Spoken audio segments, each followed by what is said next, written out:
नमस्कार साथियों, आप सभी का स्वागत है हमारे यूट्यूब चैनल अवबोध पर। और उन सभी साथियों का हार्दिक बधाई जिनका चयन अंतिम रूप से पशुधन सहायक के पद पर हुआ है। उन सभी को उनके नियुक्ति आदेश जारी होने के लिए बहुत बहुत हार्दिक बधाई। ये उनकी सफलता की जो प्रथम सीढ़ी है उसका साक्षी बनने के लिए भी उन सभी को बहुत बहुत हार्दिक बधाई।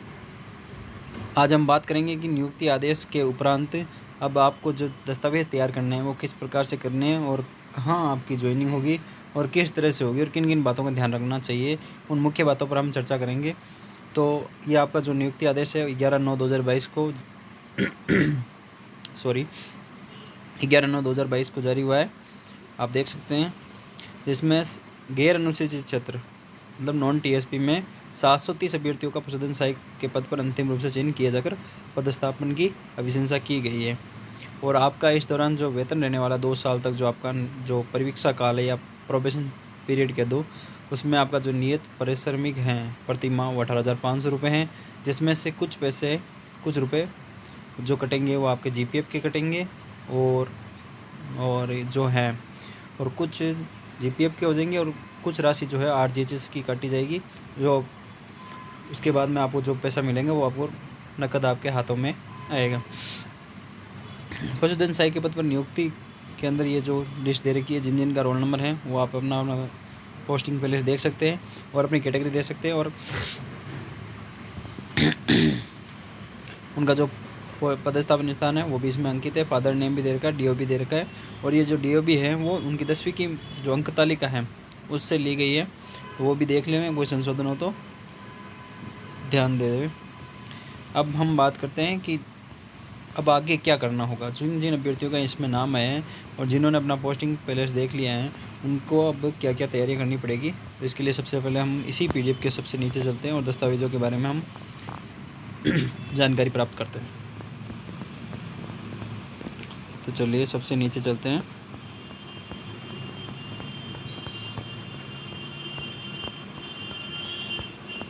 यहाँ से कुछ दिशा निर्देश दे रखे हैं कि ये नियुक्ति पूर्णतः अस्थायी है। इस नियुक्ति पूर्णतः अस्थायी का मतलब है कि जो भी ये नियुक्ति आदेश जारी हुआ है ये पूर्णतः अस्थायी है। ये स्थायी कब होगा? जब आप वहाँ जाकर उस कार्यालय में जाकर ज्वाइन कर लोगे तो ये स्थायी हो जाएगा, लेकिन जब तक आप उस कार्यालय में जाकर ज्वाइन नहीं करोगे ये आपके लिए अस्थायी है। अब दूसरा पॉइंट जो है, अभ्यर्थी की नियुक्ति तिथि पशुधन सहायक के पद पर संबंधित कार्यालय में उपस्थिति प्रस्तुत करने की दिनांक से मान्य होगी। तो नियुक्ति तिथि कब मान्य होगी? इस दिनांक से नहीं, जिस दिनांक से ऑर्डर जारी हो उस दिनांक से नहीं, जिस दिनांक को आप उस कार्यालय में जाकर ज्वाइनिंग करोगे उसी दिनांक से वो मान्य होगा। नव चयनित पशुधन सहायकों को परिवीक्षा अवधि में अन्य भत्ते यथा मकान किराया भत्ता, महंगाई भत्ता वगैरह वगैरह, साथ ही परिवीक्षा अवधि में इन्हें प्रतिवर्ष 15 आकस्मिक अवकाश के अतिरिक्त कोई अन्य अवकाश दे। इसका कहने का अर्थ ये है कि आपको सिर्फ जो परिवीक्षा काल का जो नियत पारिश्रमिक है वही मिलेगा 18,500। उसके अलावा आपको 1 रुपया भी एक्स्ट्रा नहीं मिलेगा।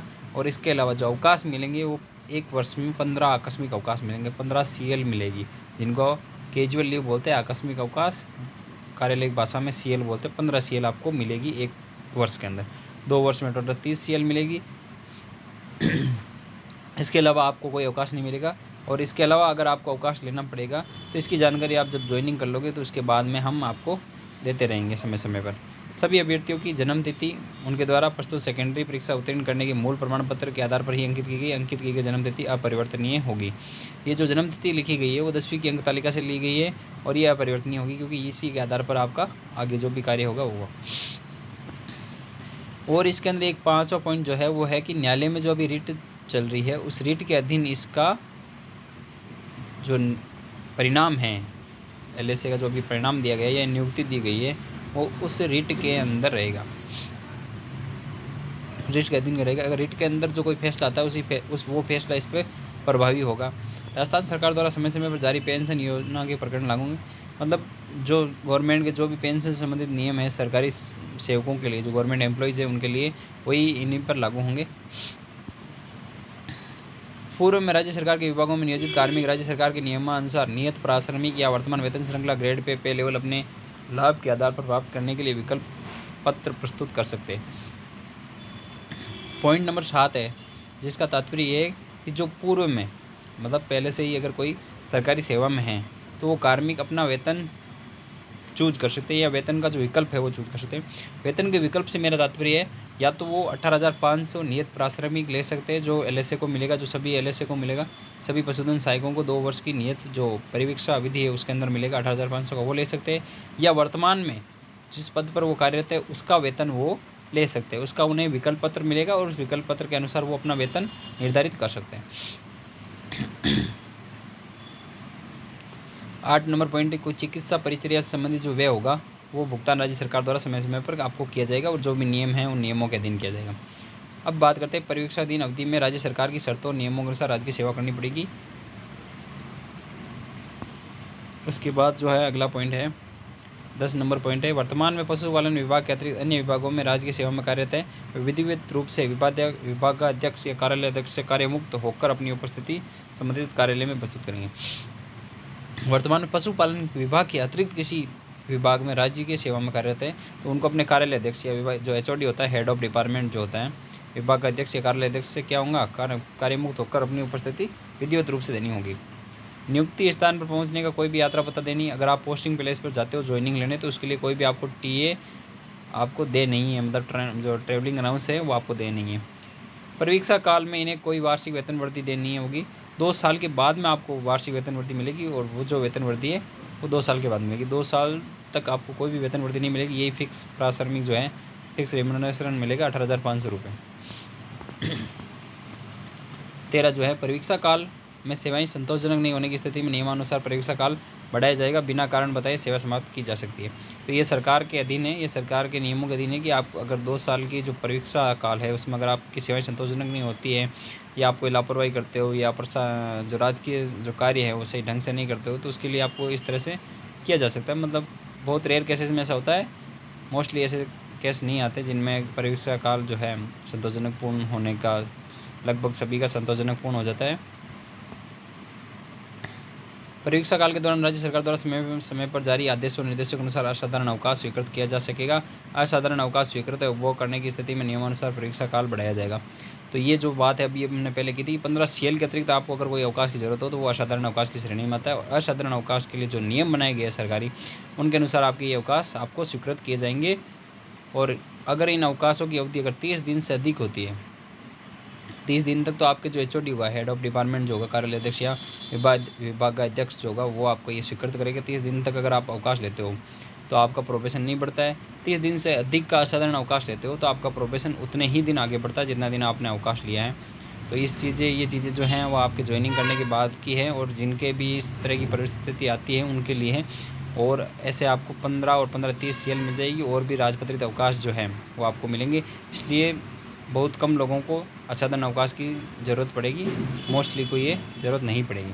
अब बात करते हैं परीक्षा अवधि संतोषजनक सेवा पूर्ण करने के उपरांत ही राजस्थान सिविल सेवा नियम 2007 के समय समय पर जारी आदेशों नियमों प्रावधान अनुसार इनका पशुधन सहायक की पे मैट्रिक्स एलर्ट में वेतन नियतन किया जाए। इसका तात्पर्य मैं आपको समझा देता हूँ सरल शब्दों में कि जो 2017 का एक नियम है, संशोधित नियम, पूर्व में भी कई नियम थे, 2017 में से संशोधित किया गया था कि परीक्षा अवधि 2 वर्ष का जब आपका समय पूर्ण हो जाएगा, ज्वाइनिंग दिनांक से 2 वर्ष जब आपके पूर्ण हो जाएंगे तो उसके बाद आपका फिक्सेशन किया जाएगा, स्थायीकरण किया जाएगा इस पशुधन सहायक की और आपका जो वेतन है वो पे मैट्रिक्स लेवल 8 में नियतन किया जाएगा। मतलब जो आपका वेतन होगा वो 18,500 जो आपका है अभी, इससे बढ़कर जो मूल वेतन होगा उसके आधार पर आपको वेतन दिया जाएगा और उसी के अनुसार आपको वेतन के साथ में आपको मकान किराया भत्ता और महंगाई भत्ता, ये सारे भत्ते मिलकर आपका वेतन खूब बढ़ जाएगा।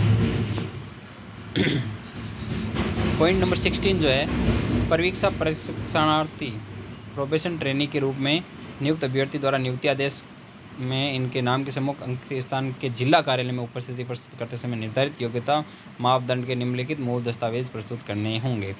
तो अब जो आपको दे रखा है कि भाई जिनका इनका नाम है, इनके नाम के सामने जो नियुक्ति स्थान है, जो पदस्थापन स्थान है, पोस्टिंग प्लेस है, उसके जिला कार्यालय में आपको उपस्थिति देनी है और ये जो नीचे जो मैं भी दस्तावेज बताऊंगा वो दस्तावेज आपको साथ में लेके जाने हैं और वहाँ प्रस्तुत करने हैं, तभी आपकी ज्वाइनिंग की जाएगी, अन्यथा आपकी ज्वाइनिंग नहीं की जाएगी। पहला जो है वह पुलिस द्वारा वेरिफिकेशन, पुलिस वेरिफिकेशन जिसको आपको सामान्य शब्दों में कहते हैं, वो आपका होना चाहिए। तो आप आज ही या आपने पूर्व में अगर अप्लाई कर दिया तो अच्छी बात है, अगर नहीं किया तो आज ही आप जाके पुलिस वेरिफिकेशन के लिए आप ई मित्र से अप्लाई कर दो और 1 या 2 दिन में जब आपको पुलिस थाने से या तो कॉल आ जाएगा, कॉल नहीं आता है तो आप स्वयं वहाँ उपस्थित होकर अपना वेरिफिकेशन करवाएं और अपना पुलिस वेरिफिकेशन प्रमाण पत्र प्राप्त करें। और पुलिस वेरिफिकेशन के साथ में इसमें कुछ चीज़ें ऐसी दे रखी है, जैसे एक तो सेल्फ डिक्लेरेशन और एक अटेस्टेशन फॉर्म। अटेस्टेशन फॉर्म जो है वो तो आपको स्क्रूटनी फॉर्म के साथ में दो पेज मिले थे, वही अटेस्टेशन फॉर्म है। और सेल्फ डिक्लेरेशन जो है वो आप लिखेंगे कि मेरे ऊपर कोई भी मुकदमा वगैरह नहीं है, और इस तरह से आपका जो होगा वो सेल्फ डिक्लेरेशन तैयार होगा। अब बात करते हैं आगे मेडिकल की। स्वास्थ्य प्रमाण पत्र जिसको कहते हैं, स्वास्थ्य प्रमाण पत्र जो है मूल प्रति देनी होगी, और मुख्य चिकित्सा अधिकारी जो जिला लेवल पर होते हैं, पीएमओ जिसको बोलते हैं, या उससे उच्च पद के चिकित्सा अधिकारी के हस्ताक्षर से जारी किया हुआ होगा, वही स्वीकार्य होगा। स्वास्थ्य प्रमाण पत्र की बात होगी। मेडिकल सर्टिफिकेट जिसको बोलते हैं, आपको जिला जो चिकित्सा अधिकारी होगा, मुख्य चिकित्सा अधिकारी, उससे जारी किया हुआ ही मान्य होगा। अब बात करते हैं जन्म तिथि के सत्यापन हेतु आपकी 10वीं की अंक तालिका और प्रमाण पत्र। अंक तालिका और प्रमाण पत्र लगभग जो बड़ी वाली मार्कशीट आती है 10वीं की, उसके अंदर दोनों शामिल होते हैं, और जब छोटी वाली मार्कशीट आती है उसमें अंक तालिका अलग होती है, प्रमाण पत्र अलग होता है। उसके आधार पर आपकी जन्म तिथि का सत्यापन होगा। अब बात करते हैं उससे अगला दस्तावेज है आपकी 12वीं की अंक तालिका और प्रमाण पत्र। उसके बाद जो मुख्य है वो पशुधन सहायक प्रशिक्षण अंक तालिका और प्रमाण पत्र। इसके अलावा आपके वर्ग सत्यापन, जो आपकी कैटेगरी है उसका सत्यापन, जैसे अनुसूचित जाति है, अनुसूचित जनजाति है, पिछड़ा वर्ग है, विशेष पिछड़ा वर्ग है, आर्थिक रूप से कमजोर वर्ग है, शहर या जनजाति आदि का सक्षम स्तर का प्रमाण पत्र। अनुसूचित जाति, SC, ST, OBC, SBC, EWS, शहरिया और जो भी जनजातियाँ, उनका सभी का जो प्रमाण पत्र है वो सक्षम स्तर का प्रमाण पत्र आपके पास होना चाहिए, जिससे आपकी कैटेगरी सत्यापित की जाएगी। राजस्थान का मूल, ये सभी जो दस्तावेज है मेन तो आपके पास बने हुए। मेन ये मेडिकल हो गया और ये पुलिस वेरिफिकेशन हो गया, यही आपको मुख्य बनाने। अब बात करें राजस्थान का मूल निवासी होने के लिए आपके पास मूल निवास प्रमाण पत्र, जो आपने पूर्व में डॉक्यूमेंट वेरिफिकेशन कराया था उसके लिए ही ये मूल निवास काम में लिया था, वही मूल निवास यहाँ काम आ जाएगा। विवाहित होने की स्थिति में आपके पास, अगर विवाहित हैं तो आपके पास विवाह का पंजीयन प्रमाण पत्र, मैरिज सर्टिफिकेट होना आवश्यक है। मैरिज सर्टिफिकेट वही जो आपने अभी अगर विवाहित हो और आपने डिवीज़ जब करवाया तब दिया था, वही इसमें काम आ जाएगा। दहेज न लेने संबंधित स्वहस्ताक्षरित घोषणा पत्र, इसको बोलते हैं एफिडेविट बनाना है आपको डोवरी दहेज न लेने का आपको, कि मेरी इस समय शादी हो चुकी है या शादी नहीं हुई है, और मैं जब भी शादी करूँगा तो दहेज नहीं लूँगा। जिनकी शादी नहीं हुई वो तो ऐसा लिखेंगे कि भाई मेरी शादी नहीं हुई है, और जब भी भविष्य में मेरी शादी होगी मैं दहेज नहीं लूँगा। और जिन्होंने शादी कर रखी है उनको ये लिखना है कि मैंने इस वक्त में शादी की थी और मैंने दहेज नहीं लिया था। और दूसरा है जो है धूम्रपान का, तंबाकू और तंबाकू उत्पादों का सेवन नहीं करने का इत्यादि का स्व हस्ताक्षरित घोषणा पत्र प्रस्तुत करना है आपको। इसमें लिखना है कि मैं धूम्रपान नहीं करता हूँ, नहीं करूँगा, भविष्य में भी नहीं करूँगा। उसका आपको शपथ पत्र देना है एफिडेविट बना के। विवाहित होने की स्थिति में संतान संबंधित, अगर आप विवाहित हैं तो संतान संबंधित कि मेरी आज दिनांक तक 2 संतान है या 2 संतान से कम है, और भविष्य में भी मैं 2 से अधिक संतान नहीं करूँगा, इसे आपको एक शपथ पत्र बनाकर उनको प्रस्तुत करना है। राजपत्रित अधिकारी और सक्षम स्तर से जारी 2 अलग-अलग चरित्र प्रमाण पत्र, 2 अलग-अलग चरित्र प्रमाण, 2 अलग-अलग अधिकारियों से गजेटेड होनी चाहिए, राजपत्रित होनी चाहिए, या उनके ऊपर या उनके बराबर के जो भी कोई हो, चिकित्सा अधिकारी है, हेडमास्टर, लेक्चरर है, ऐसे जो हैं राजपत्रित अधिकारी, उनके द्वारा अलग अलग 2 चरित्र प्रमाण पत्र आपको प्रस्तुत करना है। अब बात करते हैं विधवा कोटे से अगर चयनित है तो पति का मृत्यु प्रमाण पत्र की सत्यापित प्रति, और यदि परित्यक्ता है तो महिला कोटे से चयनित तो महिला को सक्षम न्यायालय की डिग्री सत्यापित प्रति लगानी है, और विकलांगता कोटे से है तो उनको जो निःशक्तता प्रमाण पत्र है वो लगाना है। और भूतपूर्व सैनिक एक्स सर्विसमैन जो हैं उनको अपना जो एक्स सर्विसमैन का जो कुछ भी होता है प्रमाण पत्र वो उनको लगाना है। उत्कृष्ट खिलाड़ी कोटे से अगर स्पोर्ट्स से है तो स्पोर्ट्स कोटा के लिए उनको स्पोर्ट्स कोटा से संबंधित जो सर्टिफिकेट है प्रमाण पत्र है वो लगाना है। चयनित अभ्यर्थियों को बिंदु संख्या 16 में अंकित समस्त दस्तावेज उपस्थिति प्रस्तुत करते समय संबंधित पदस्थापित जिला कार्यालय में आवश्यक रूप से प्रस्तुत करना है। जिला कार्यालय मुख्य चीज़ है, आपको पदस्थापन स्थान के जो जिला कार्यालय है जहाँ आपका पदस्थापन स्थान लिखा हुआ है उसका जिला कार्यालय में आपको ये समस्त दस्तावेजों के साथ में आपको उपस्थिति देनी है। इनके अभाव में संबंधित कार्यालय में उपस्थिति स्वीकार्य नहीं होगी। निर्धारित योग्यता मापदंड के उक्त दस्तावेज प्रस्तुत नहीं किए जाने पर अथवा प्रस्तुत दस्तावेज के अनुसार कोई अभ्यर्थी नियुक्ति के लिए नियमानुसार योग्यता धारक नहीं पाया जाता है तो उसका नियुक्ति आदेश स्वतः ही निरस्त समझा जाएगा, उसका कोई क्लेम नहीं। अगर आपके पास इन दस्तावेजों में से किसी में भी कोई कमी होती है तो आप नियुक्ति के लिए अधिकारी नहीं है और आपका जो आदेश है नियुक्ति आदेश है स्वतः निरस्त समझा जाएगा। चयनित अभ्यर्थियों की वरीयता का निर्धारण आपको, जो वरीयता है, जो जिनका चयन हुआ उनकी वरीयता का निर्धारण जो करेगा वो राजस्थान कर्मचारी सेवा चयन बोर्ड करेगा और मेरिट के आधार पर ही किया जाएगा। अब सबसे महत्वपूर्ण और जो ज़रूरी बात है वो है, वर्तमान में जो चल रही लंपी स्किन डिजीज़ हैं, बहुत ही भयंकर जो गायों में बीमारी हैं, इसके लिए संवेदना रखते हुए सरकार ने, राजस्थान सरकार ने सभी अभ्यर्थियों को निर्देशित किया है कि ये जो आदेश है इसके 7 दिवस के भीतर आपको कार्य ग्रहण करना होगा, अन्यथा आपका नियुक्ति आदेश निरस्त समझा जाएगा। और ये ज़रूरी भी, एक सामाजिक दायित्व भी बनता है हमारा कि हम जल्दी से जल्दी सेवा में ज्वाइन करके इस बीमारी से निजात दिलाएं। इस तरह से आपके जो मुख्य दस्तावेज़ थे वो मैंने बता दी। सबसे ज़रूरी आप है वो आज की तारीख में सबसे ज़्यादा ज़रूरी है वो पुलिस वेरिफिकेशन है, जो आपके पास नहीं है उसको जल्दी से जल्दी आप अप्लाई करो। ई-मित्रा से 1 या 2 दिन में आपका बनकर तैयार हो जाएगा। इसी तरह आप 1 दिन में आप मेडिकल सर्टिफिकेट भी बना सकते हैं। आपके ज़िला जो प्रमुख चिकित्सा अधिकारी है, PMO लेवल के जो चिकित्सा अधिकारी हैं, उनसे आपका मेडिकल सर्टिफिकेट बनेगा। इन सभी दस्तावेज़ों को लेकर आपको अपने पदस्थापन स्थान पर जाना है और वहाँ जाकर आपको अपना दस्तावेज सत्यापन करवाना है पुनः और ज्वाइनिंग करनी है। दस्तावेज सत्यापन करेंगे और मूल प्रतियों से मिलान करेंगे। मूल प्रतियाँ आपको साथ लेकर, मूल प्रतियों से तात्पर्य मूल दस्तावेज जो है, ओरिजिनल डॉक्यूमेंट्स जो है वो आपको साथ लेके जाना है और जो साथ में लेके जाओगे उनका मिलान होगा और मिलान होने के बाद में आपको जब सभी दस्तावेज सही पाए जाएंगे तभी आपकी ज्वाइनिंग कराई जाएगी और ज्वाइनिंग करा के आपको ज्वाइनिंग लेटर दिया जाएगा और उसके बाद आपको अपने पदस्थापन स्थान पर कार्य ग्रहण करते हुए आगामी दिनों में कार्य करना है। तो ये सभी थी मुख्य जानकारी जो आपके लिए ज़रूरी थी।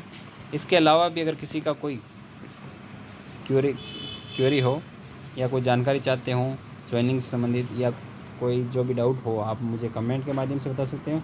इसी के नीचे टेलीग्राम लिंक दिया जाएगा जिसमें आपका ये ऑर्डर भी मिल जाएगा टेलीग्राम चैनल पर, आप वो ज्वाइन कर लें और आप अपनी समस्याएं और भविष्य में जो आने वाली जानकारी है और आदेश हैं या आपके ज्वाइनिंग के बाद में आप कौन से अवकाश लेने हैं, अवकाश से संबंधित नियम हैं, किस तरह से आपको सरकारी सेवा में कौन कौन से नियमों का ध्यान रखना है, कौन कौन से ऑर्डर जो हैं आपके लिए योग्य हैं, इन सभी चीज़ों के लिए हमने एक चैनल बना रखा जहां आपको हर तरह की जानकारी मिलती रहेगी। उस चैनल को ज्वाइन कर लें और कोई जो भी आपका सवाल हो आप कमेंट के माध्यम से हमें बता दें और हमारे चैनल को